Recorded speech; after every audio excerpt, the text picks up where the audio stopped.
Hi everyone, Keith TCG here. I got a mic, so my voice will sound better now. Today I'm gonna make a sort of different video than my previous video. I'm just going to make an off-meta tournament deck building kind of video.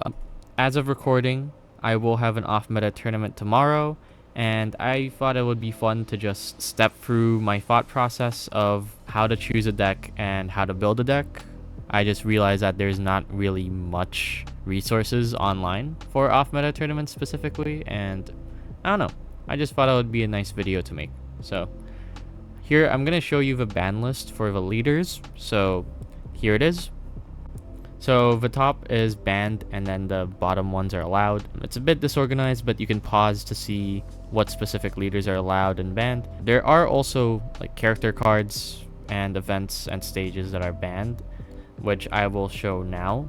Here you go. So the list kind of goes hand in hand, right? There's some leaders that went untouched, but a lot of their like tools are touched. Like for example, Black Purple Luffy is not banned, but the 6-cost Luffy is banned, and Gum Gum Giant is banned to kind of weaken it. Through that ban list, I've kind of compiled a list of leaders that I want to play and a list of leaders that I am concerned about, more so like the ones that I think I need to respect.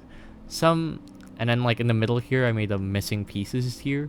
That's basically just like me going through the process of elimination and picking which leader I want to play. Before I get through all of these, I just want to go through which leaders I am concerned about, right? I want to go through these first before I go through these, because I think me picking some of these leaders is connected with which leaders I'm most concerned about.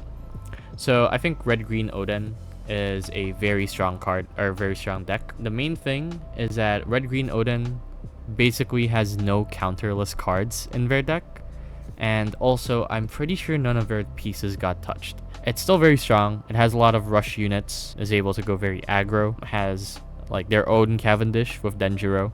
Still has access to their 6-cost Yamato, which is a very strong card. I don't have the deck built, and that's part of the reason why I didn't decide to play it.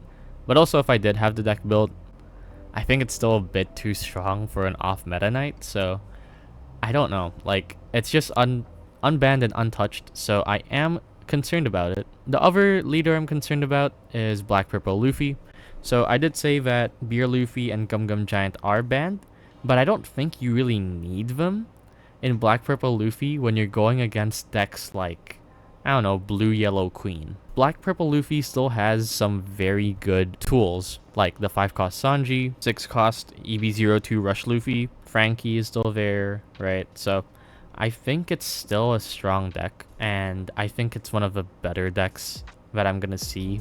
And then there's Red Blue Marco, which I think is the premier control deck in this format. I think, you know, Red Blue Marco, Rayleigh and 7-cost Newgate did get banned, so those are like the big hits for it, but it still has some tools. I know some people in my locals were testing out the animal package with Marco. There's also a lot of Marco builds that have mid-range Straw Hats that I've encountered on the sim. 3-cost Ivankov being a draw engine that can also cheat out something because you can always see what the top of your deck is with Marco. You know, stuff like that. So I am a bit concerned with Marco as well. I think it's still pretty good removal, because I'm assuming a lot of people are going to play like mid-rangey decks. I think Marco is also in a strong position. Robin, mainly due to the banish, but also just a generic yellow deck that can ramp to its top end. Still has access to 10-cost Ace, 9-cost Yamato, 8-cost Kid, you know, these pretty strong top end bodies. And so I think Robin's still very strong. Arlong I think is just strong because it can spam out so many bodies. It's probably the fastest deck in this format, because like Betty isn't here, right? GY Law isn't here, you know. I think Arlong is the fastest deck in this format. Just being able to spam out a lot of 4-cost bodies and just pressure you, I think is strong. Katakuri and Queen, I'll just talk about together. They're both just like roulette trigger leaders. Katakuri did have Tenmon banned, but also with Katakuri you could just run a generic yellow package. Enel's banned, so Katakuri is kind of your best pick after Enel. He's just a very aggro leader as well. Being able to swing 7k very easily is pretty strong. Queen is just a stall engine. It's crazy stall engine. In OP12 he does go hard, but this is an OP11 meta off Meta Knight. Thankfully it doesn't have Kuma, right? Kuma probably would have been banned if it was out, but Queen just has some really strong combos of like 8 cost Katakuri, 9 cost Yamato, all that stuff. So that's also a deck that I have to respect. It did lose Red Rock, so that's one big tempo loss, but it does still have Gravity Blade. And then Red Black Garp did lose Brooke and Rebecca and Sabo, so I'm not sure how concerned of it I should be. It does still have the 5 cost Garp from EB02, does still have Jack, does still have 10 cost Kuzan, so I think it can still be a pretty strong deck. Isho combo still goes pretty crazy in my opinion. There's just a lot of things that Garp can do to catch people off guard. I was considering playing Garp, but I don't know. I play a lot of black removal in meta, and so off meta I kind of want to play something else, right? Just as a breath of fresh air. Rosinante, I don't know if I should be concerned about because 8 cost Kid is banned, but it's still a strong leader. I don't know. Hody and 8 cost Kid are banned, so maybe I shouldn't be concerned about him, but being able to just get a lot of value from your searchers and sugar and carrot, you know, I think is pretty strong. Then there's red purple sugar. I think the event spam is very strong. Still has access to all its best tools. I think the only thing it really loses is if it ran Rayleigh, it lost Rayleigh, but I'm pretty sure they just run like big rush bodies anyways, right, for the top end? I don't know, I'm not a sugar player, so I think it's just a very tanky deck that has access to some really good bodies still. And then there's Red Black Kobe. None of its pieces got banned. In an earlier ban list, 6 cost Helmeppo was banned, but then people complained about it, and so it was reverted back, and now Kobe is unhit. And I think Kobe's just a really strong deck. In a meta that doesn't have like blue purple Luffy, I think Kobe's just really good. I would maybe play Kobe, but I don't have the secret Kobe. I am familiar with how you beat Kobe, so maybe I'm able to just leverage that knowledge. And then we have Red Luffy, just a really good aggro deck because Zoro is banned and like Red Green Smoker is banned. I think Red Luffy's just the best red aggro deck that's available right now.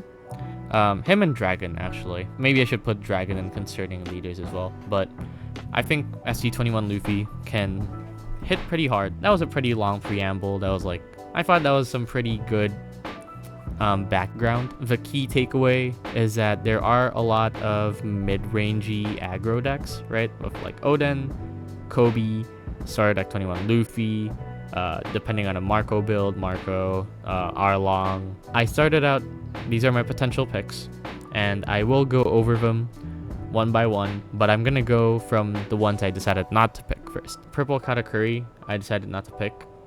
I think it's still a concerning leader. The main reason I didn't pick Purple Katakuri is because it doesn't, like, 8 cost Katakuri is banned, right? And that's kind of the main reason you'd play the deck.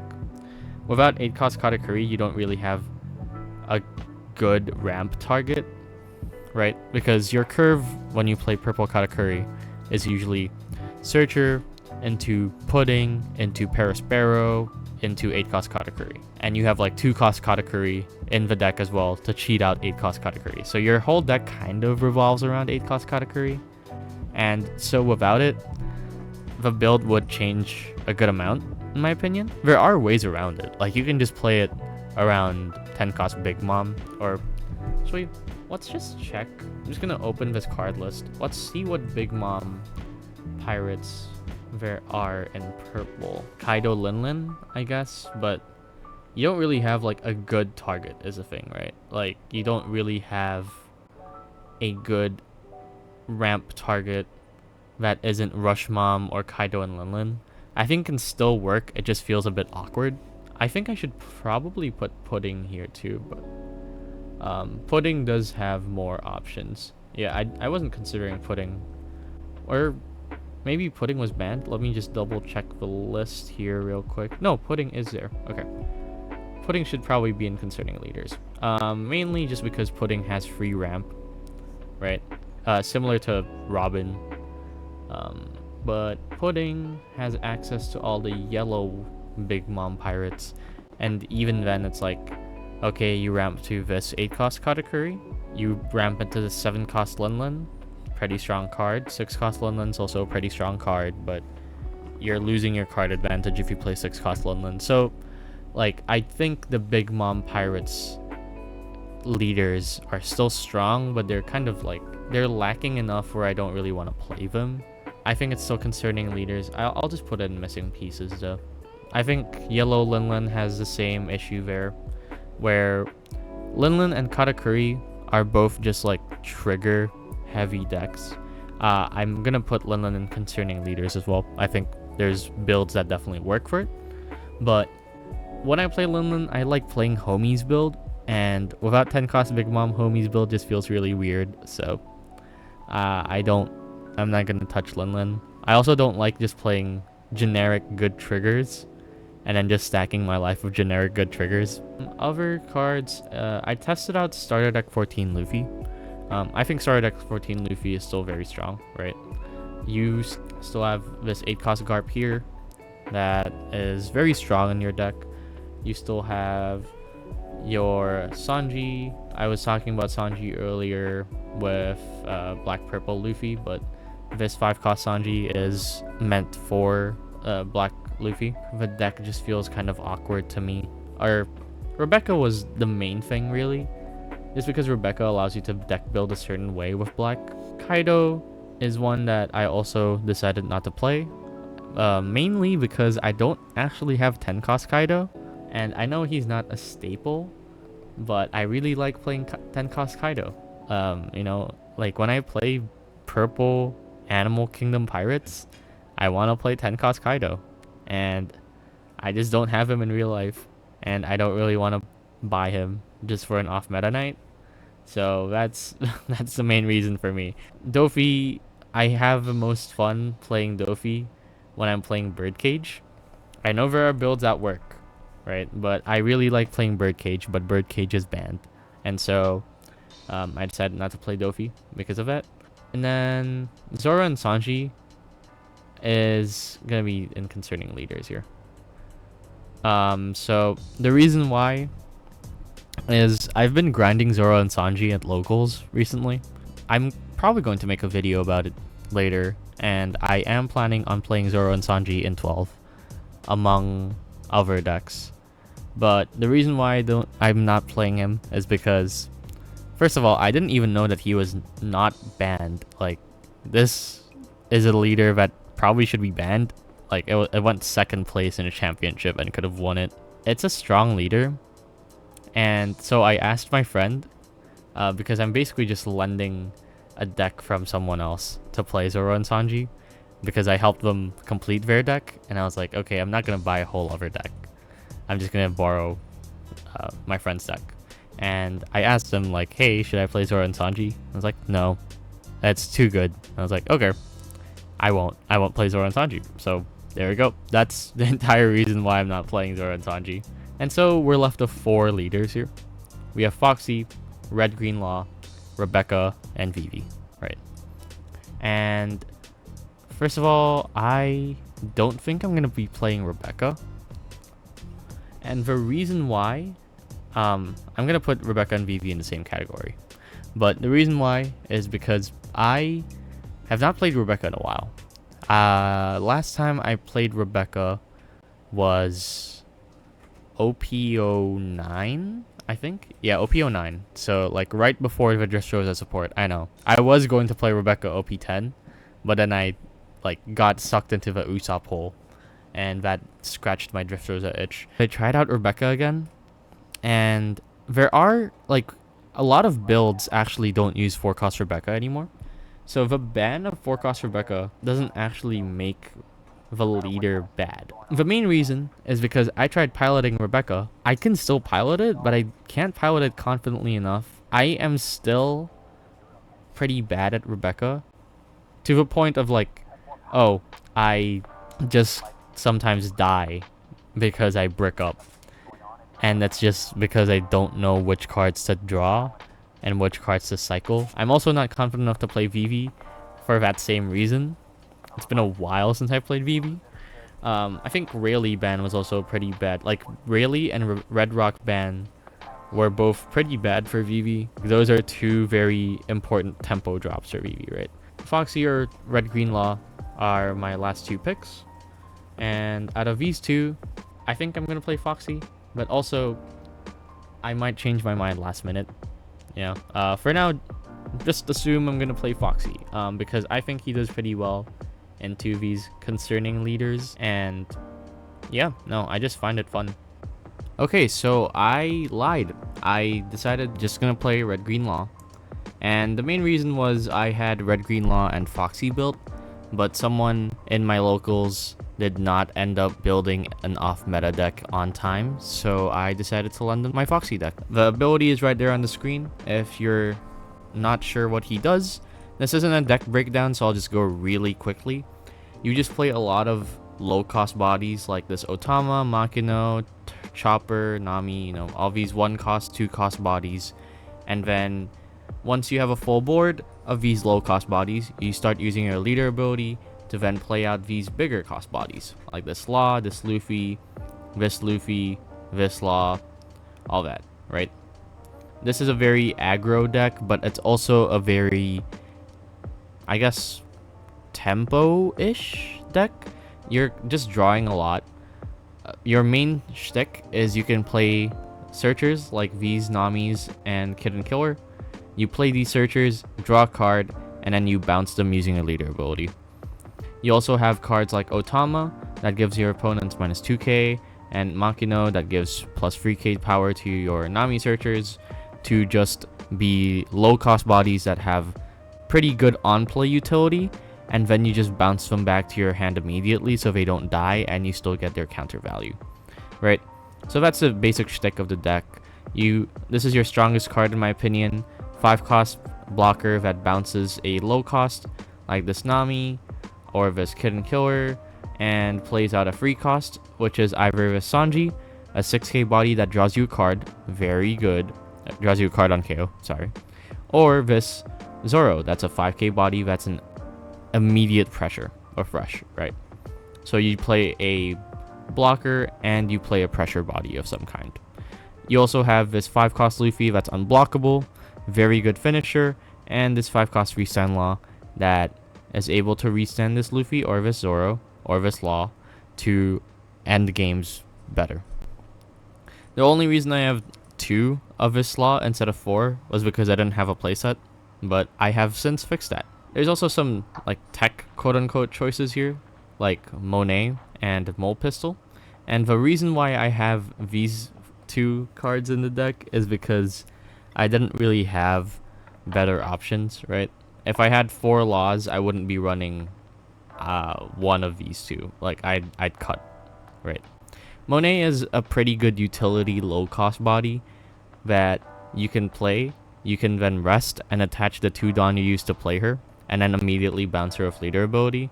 So she's like a free body, quote-unquote, to fill out board. But Brook also already does that, and he's searchable, so Monet isn't really revolutionary or anything. Brook is also a 2k counter, so. And then Mole Pistol, I just had in my binder, and I was like, I need to fill out space. And so, it's not the worst tech option out there, for sure. It's a good removal tool. In terms of how the off-meta night went, there were 12 people who showed up, and 3 of those people brought Robin decks, and those Robin decks were just, I wouldn't say on par with the meta, but they were pretty close, right? It definitely felt like, oh, they could just bring this to locals and be fine, even with the meta decks. And so we've decided that we're going to ban Purple Yellow Robin. We're also going to ban ST14 Luffy, because someone brought ST14 Luffy and it was strong, as expected. And we're also banning Free Cost Chopper, the chopper that summons other choppers from the top of the deck, because the deck that ended up winning the whole thing was Red Green Chopper. We decided that we can just let Red Green Chopper go but ban the main engine of the deck, and that should be a pretty good hit to the deck while also hitting other decks. And how my matches personally went was I faced a red purple sugar and I won that one. Right, red purple sugar just kind of gets countered by this deck because you can go aggro so fast with this Zoro and this Luffy and this Luffy. And then I also faced a red green Luffy, but that red green Luffy was playing an oops all Luffy build, so they could only play Luffy cards. So I'm just going to like show you the Luffy cards in red and green.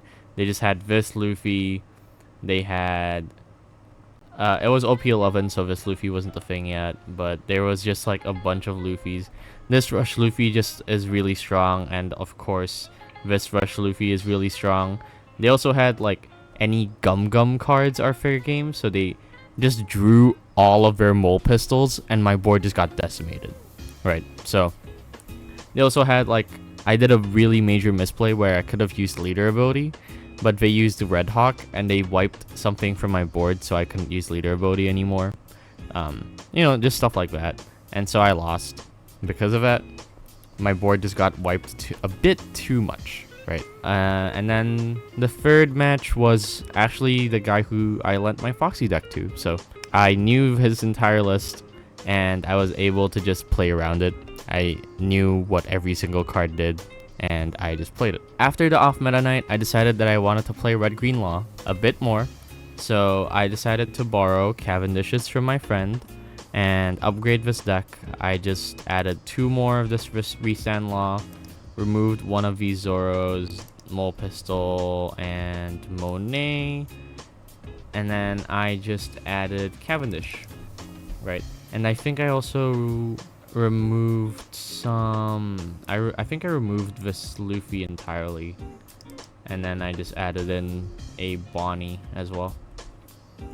Bonnie, this Flash Cost Bonnie, right? So this was the deck that I went to locals with, and I actually did pretty well. So I went X1 on one of my locals, and then I went 1X on the other. So yeah, 1 loss in one and 1 win on the other one, so pretty mixed results. I think this is a very fun deck. If you ever have the chance and also the resources to buy this, mainly everything else in the deck is dirt cheap, right? I think this is a deck worth trying, and I hope that this video has been helpful to show like the thought processes for an off meta night and all that. Thank you for watching the video. If you ever get tired of a meta, an off meta night is a very good way to just refresh, because it's definitely helped me find other decks to have fun with. And yeah, I hope this video was helpful. Leave a comment, like, and subscribe if you enjoyed this video at all, and I'll see you in my next video, which should be dropping faster than this one. I procrastinated a lot with editing, and I'm very sorry about that. Right, see ya.